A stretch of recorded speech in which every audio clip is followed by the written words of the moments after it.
I thought I'd make a quick little video showing the difference between a diaphragm clutch and a long style clutch. I saw some topics come up and I see some people were confused, or maybe someone was trying to explain it and maybe not everyone was picking it up exactly what was going on. So I figured I'd try my best to explain it maybe a way everyone can understand. Okay, so first we're gonna talk clutch basics. I'll be real quick. Let's pretend like this is the flywheel back of an engine. That's your clutch disc and your pressure plate on top. This is your input shaft. If your engine is spinning 5,000 RPMs and you're getting ready to launch your transmission, the input shaft is not spinning at all. It's 0 RPMs. When you let the clutch go, it moves these fingers, which will start to apply pressure on this disc. So, until this input shaft speeds up to the same speed as the flywheel engine, this disc will be slipping in there.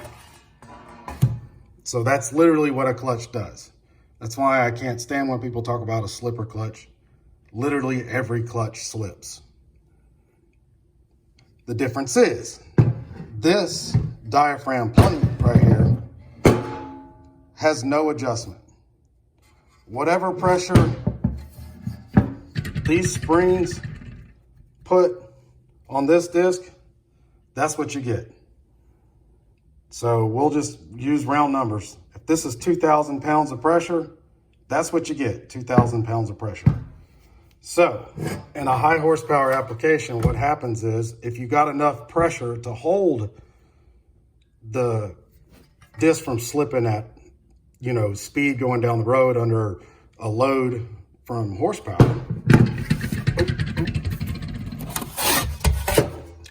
what happens is this stops slipping, this or something else breaks. This is fine and dandy for daily driver, stuff like that. This is what you really want. Let me explain why. So on this, let's not forget how all this works. I'll move this over here. This has these adjustments here. This is your base pressure. So this would be like static pressure. This would be like what this can only do. And you can adjust it. It pushes, I don't know if you guys can see it. When you adjust that, it pushes these springs and it applies more pressure on the disc. Okay, so yeah, I know you're thinking, well, it's the same thing. Well, what that doesn't have is these little jokers. And what these little jokers do, the faster you spin them, they push down and put even more pressure, but it goes with RPM. And how you can adjust that is simple little hardware. You weigh it, figure out what you need.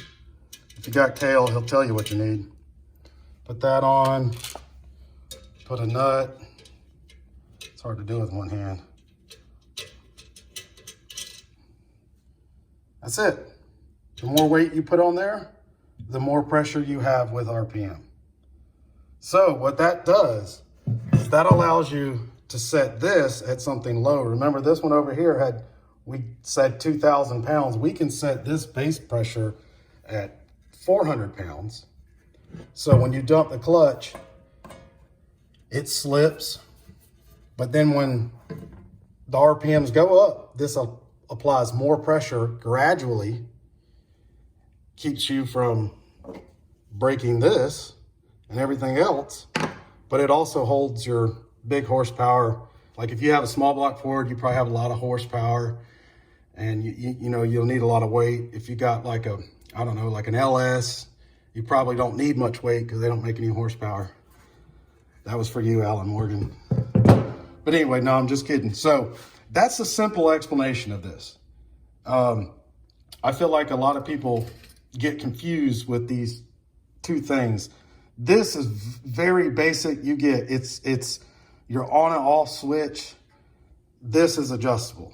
And then also there was talk of, oh, well, if it holds X amount of horsepower, it'll be real hard to push in.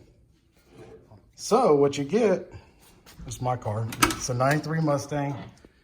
It is cable driven. The clutch is hooked up. And that's me pushing it in with my hand.